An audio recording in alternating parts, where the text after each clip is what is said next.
All right. Hello, Internet. I am David Maldo, and welcome to the Let's Do Video live stream. I'm very excited today. We have uh, our co-host Tim here with us. Tim, good to see you as always. And Likewise, David. this is going to be cool. Today we're talking about one of the biggest things that happen in our industry every year. Let me zoom in here. I feel like I need a fanfare. Dun dun dun dun dun dun. Gartner's Magic Quadrant.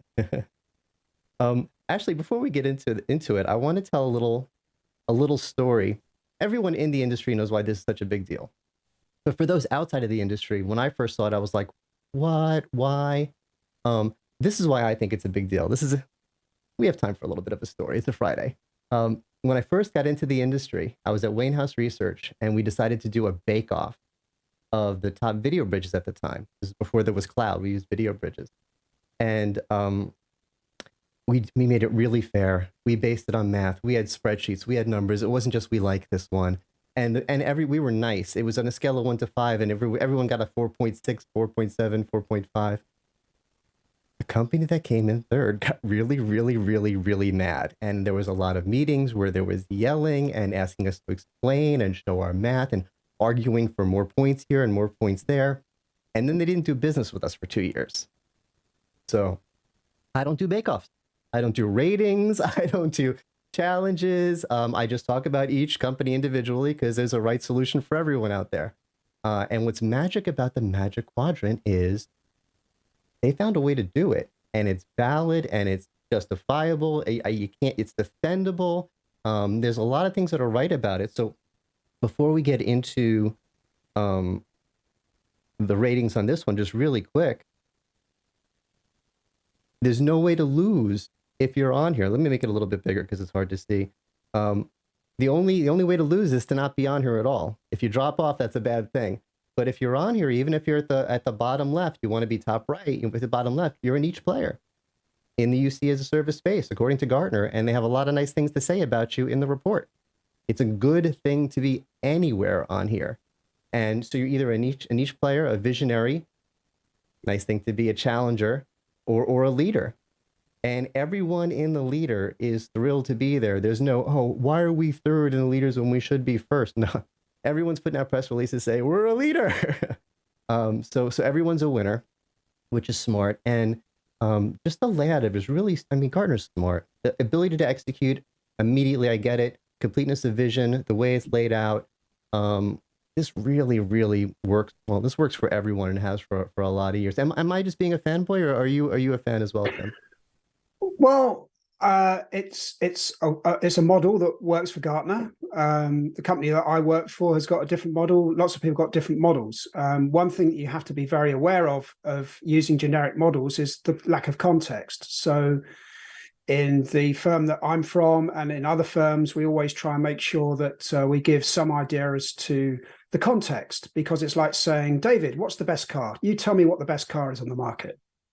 And you turn around to me and say, well, I quite like sports cars, but I get a lot of snow where I am, so maybe I need a 4x4. And oh, by the way, there's a group of us that go to on the road and do guitar, and I need, some transport for my band. The context is all that matters. So the context really does matter. So maybe you're not looking at things like user experience. Maybe you don't need a contact center. Maybe you need workflow automation. Maybe there are some other things that you need there. So it's a very generic way of viewing who should be on your shortlist, I think. And arguably, if you've got 5 vendors in the Magic Quadrant top position in market leaders, and you had the same vendors in that position from a year ago, one could argue that maybe that shows that the market leaders aren't that differentiated. It's a great ready reckoner. It's a great quick way of seeing who should be on your RFP list. But of course, context is everything. Context is king. Yeah, and by the way, there's two great points you made.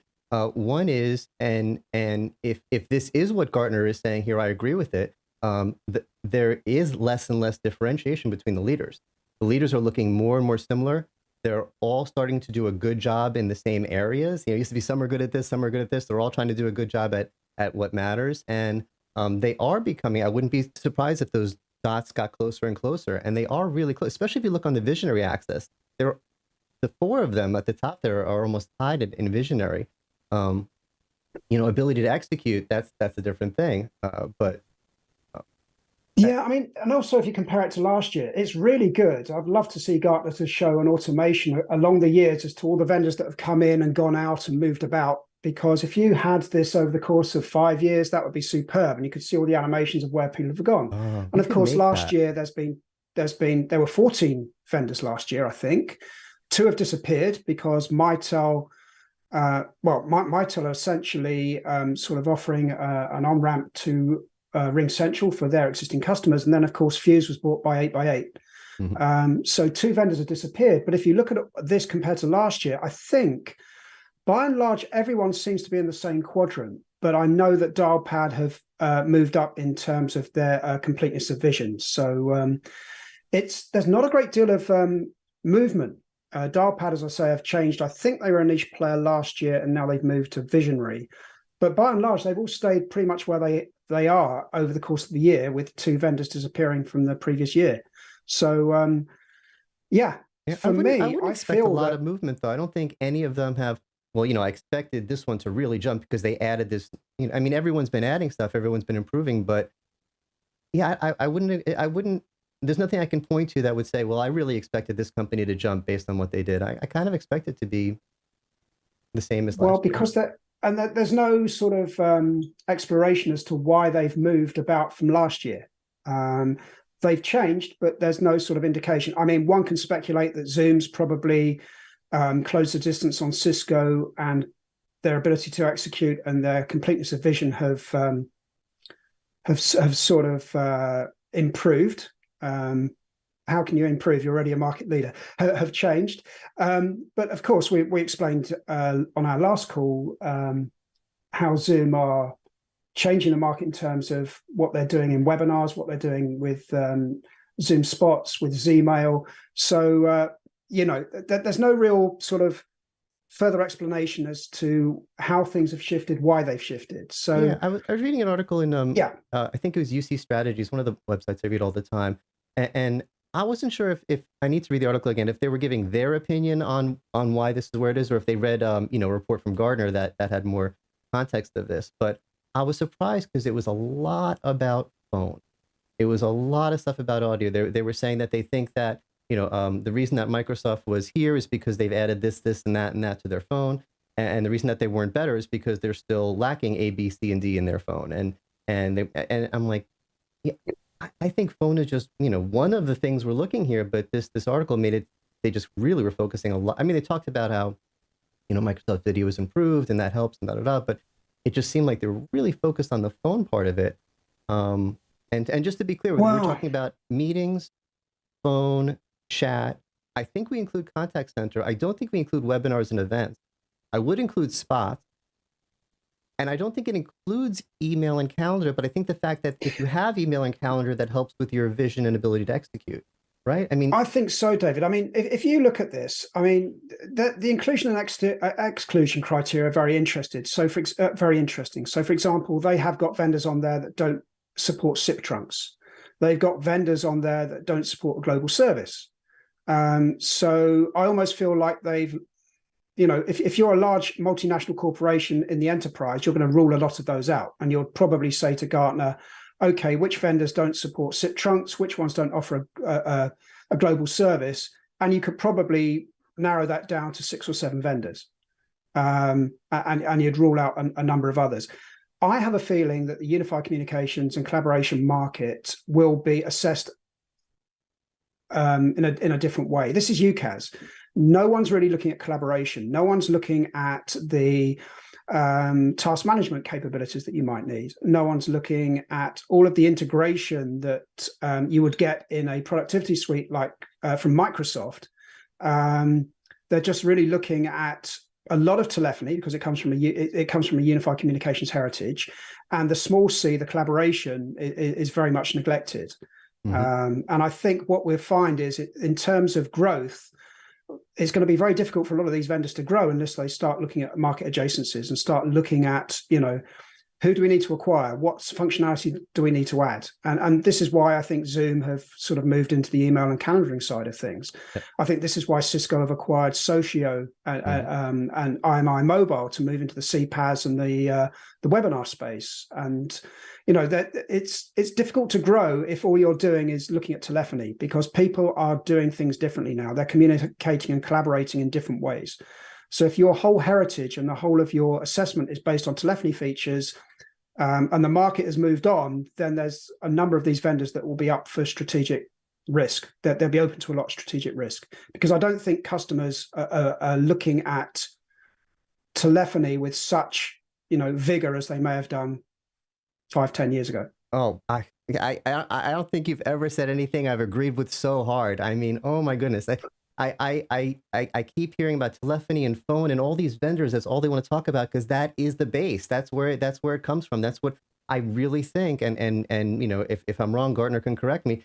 I think a big part of the math of this chart is how well these companies are doing with phone, telephony. I know it's important. I know it's how these big businesses choose their vendors, because they all have phones in their offices. But wow, am I not interested in it as a user? I don't think it's the biggest part of UC as a service. I'm all about chat. Yes, David at Let's Do Video. Video is the way we get the work done. But for collaboration with a team on a daily basis, I am all about the chat. That would be, if I was making this chart, the math behind it, you get the most points for having the best team chat, or for developing, or for showing, even if you're just talking and saying, we get it now, we're putting our development efforts into chat. That's what I see as vision. Yeah, video has to be good. Telephony has to be there. I love the calendaring, the email, all the other stuff. But I give all the weight when it comes to vision and UC as a service to chat. And that's interesting, because, of course, Gartner, as I understand it, do have a weighting criteria for the unified communications. When they look at the market-orientated sort of completeness of vision, they also look at functionality of the services that are offered here.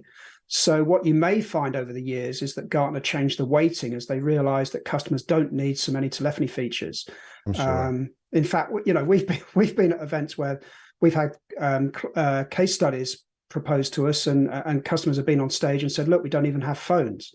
There are some, as you rightly say, they need phones, they need operators consoles, they need analog devices for lobby phones and elevator phones and those sorts of things. But as teams become more distributed and more remote working, those telephony features become less and less important. If you're doing a lot of internal calls, all you need is a peer-to-peer call or a video call. You may be more interested in how do we work together and use task planning effectively? How do we use file sharing more importantly? How important is file sharing? So I think there is a big shift.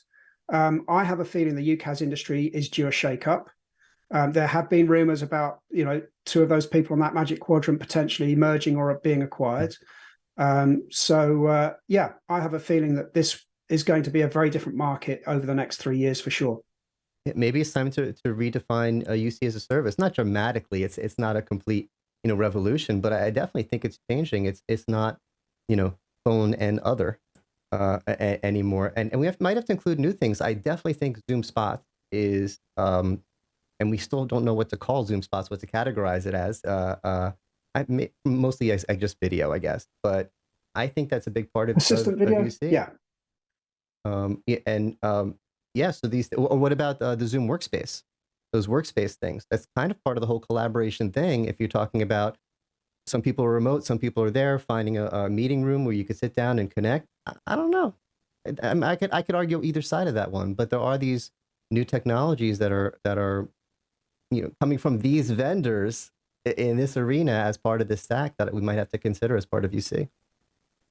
Absolutely. And I think the other thing to bear in mind is,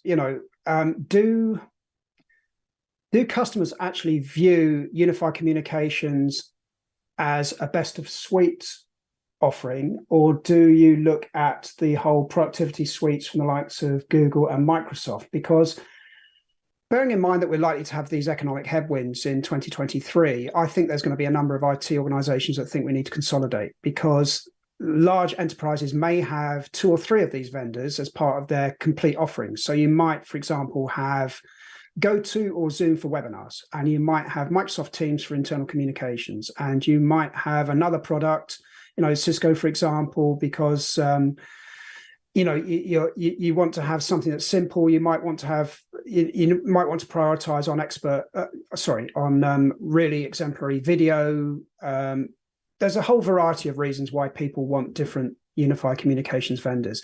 But if you're faced with an economic downturn or a headwind, maybe there's going to be a lot more consolidation, and maybe Microsoft will, because they have a whole productivity suite, maybe people will say, look, we're just going to focus on Microsoft, because of course in there you have the Microsoft tasks, the planning, the workflow automation, you have mobile device management, you have all the security and digital rights management. All of that capability is built into the suite.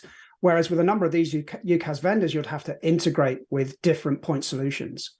So it's a really difficult and very dynamic area as you look at communications and collaboration in general.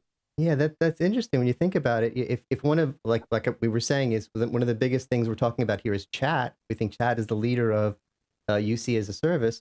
What was one of Microsoft's biggest recent announcements for Teams? Excel integration. And Excel is, dun, dun, dun, dun, the productivity tool of the universe, of the century, of last century and this century. So yeah, do Microsoft get points in the UC area because they have Excel? It seems like they do. Does that, I mean, do we need everyone to have their own, do we need, do we need Zoom spreadsheets? I don't know. But it seems like I'm it's not sure all about connected. that. I mean, and the other area as well is, Microsoft do things well. There's things they could do better. There's lots of new market adjacencies around personal productivity and task planning. So there's the likes of Notion, there's Motion, there's Asana, there's Trello, there's Sunsuma. There's all of these sort of new emerging categories of new productivity apps. And I can't help but think that they are potentially acquisition targets or partner or integration sort of opportunities for a number of these UCaaS vendors. Because, how would you take on, the likes of Microsoft? How do you compete effectively? Well, you want to integrate, or you want to differentiate, or do both. And if you don't differentiate, you die. There's plenty of books written on that. So I think that this market's due a shake-up. I think you've got to look at ways to differentiate that customers value, and not just saying, look, we've got 450 features, and only 3 of them are useful to customers. People have got to differentiate in ways that customers value, if that makes sense. So that's tough in this space. It's going to be a very dynamic marketplace. There's going to be consolidation. There's going to be a lot of change. Yeah, that's tough because it's this. On the one hand, let's come up with a bunch of crazy features so we differentiate. Then on the other hand, the customers didn't want that. They want good team chat that goes right to video. I mean, it's getting pretty basic what we want. Yeah, we want the advanced transcription, the avatars, all the fun stuff. But for the basic workflow, I think we're getting pretty settled on it. I don't want differentiation for the sake of differentiation, but it's making it harder because those dots are going to get closer and closer together. The offerings are getting similar. One quick question, and my understanding, and maybe I'm wrong, is that this doesn't include webinars and events. That's not part of this quadrant. Maybe I misread the materials, but regardless, do you think it should be? Is that part of unified communications, or is that something else? It's interesting, isn't it? Because one of Microsoft's announcements was this new Teams Pro license that will include webinars. Now, Microsoft have always had webinars, so I can't help but think, and this is me just speculating here, that Microsoft could be working on improving that area. Obviously, Cisco have included webinars with their acquisition. Zoom are well known for webinars. These are all market adjacencies that some of these vendors have, some of them don't. But I've got no sort of qualms in believing that in order to grow, you're going to have to differentiate in new ways and add value. And of course, all of these vendors want to improve their ARPU, their annual revenue per user.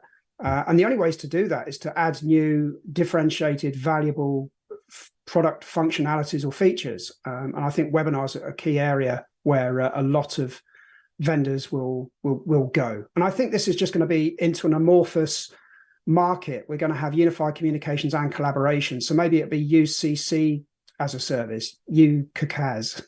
I don't know.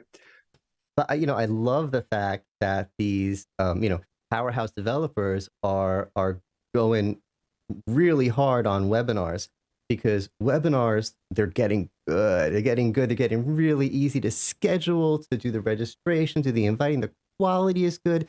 The experience is good. I love the emojis that pop up so people can say they like something without interrupting. Everything, the recording, it's all the features are there. It's all easy to use. It's affordable. Webinars were a nightmare, what, 5, 6 years ago? An expensive, complicated, failure ridden. That's the worst thing. They would fail all the time. And webinars are awesome now, and they're just getting better and better and better. So I love I love the fact that they see it as a priority, because for the user, no matter who you're using, you're winning. Your webinars are getting better.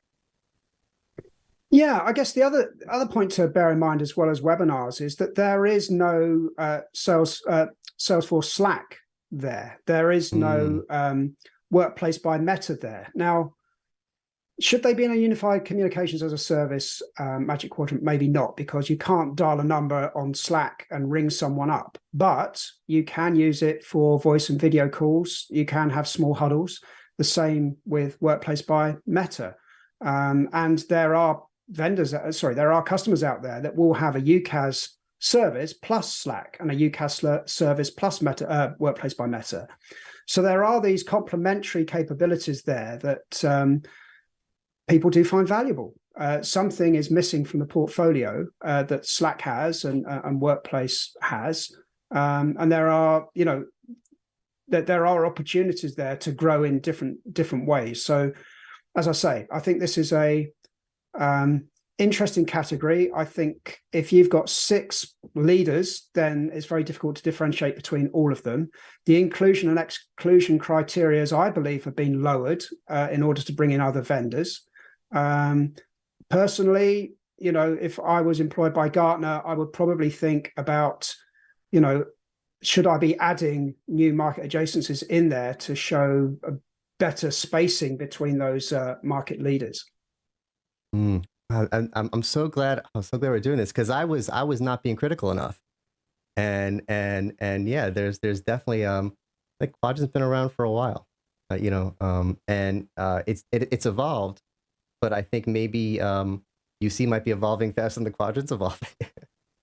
It's very dynamic. It's very difficult. I mean, Gartner were one of the first, I believe, to move from, you had your telephony Magic Quadrant, then they went to IP telephony, and then they went to UCaaS, saying, look, the IP telephony market is dead. It is declining, year over year in double digits. There are still people out there that have PBXs, but Gartner have evolved their Magic Quadrants fairly quickly. But it's such a dynamic space that it's very difficult to change your scoring, to change your ranking.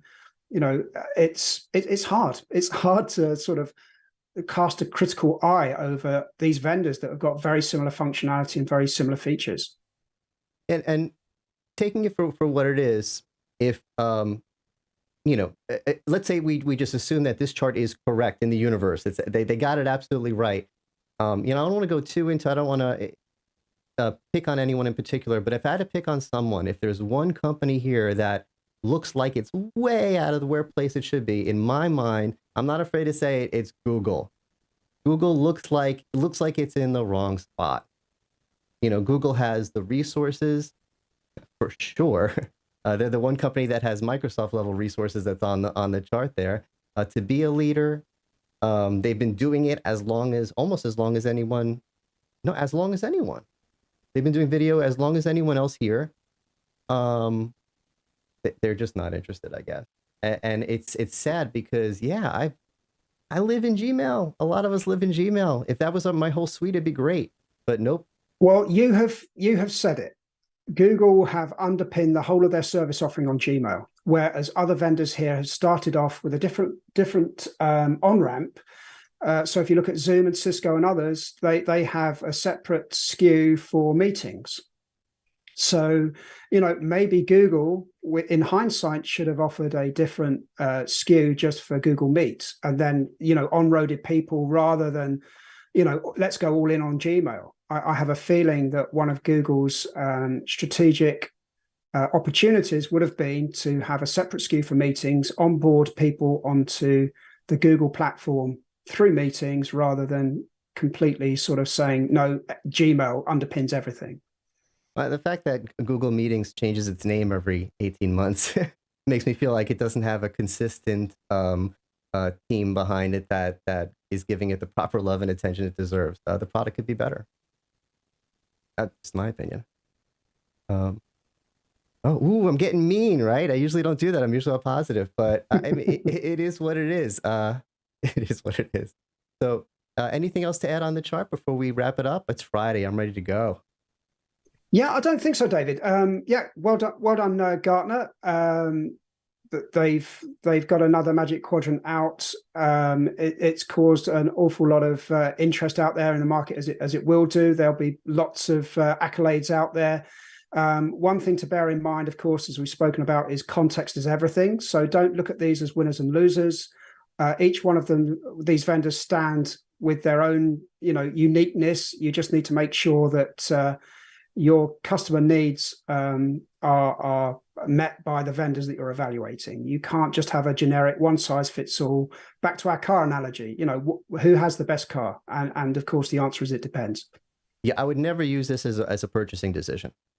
I would use it as a way to get a list of names to start with, but I wouldn't use it as a purchasing definitely as a shortcut. Yeah. But interesting, fun to talk about, and so glad you were here, because I think I would have given a wrong impression here, and I think we got the full picture. So Tim, glad to have you here. Looking forward to seeing you again in 2 weeks. This is my favorite thing to do. Pleasure. Yeah, it's always good fun on a Friday. Thank you, David. Right. Take care, everyone.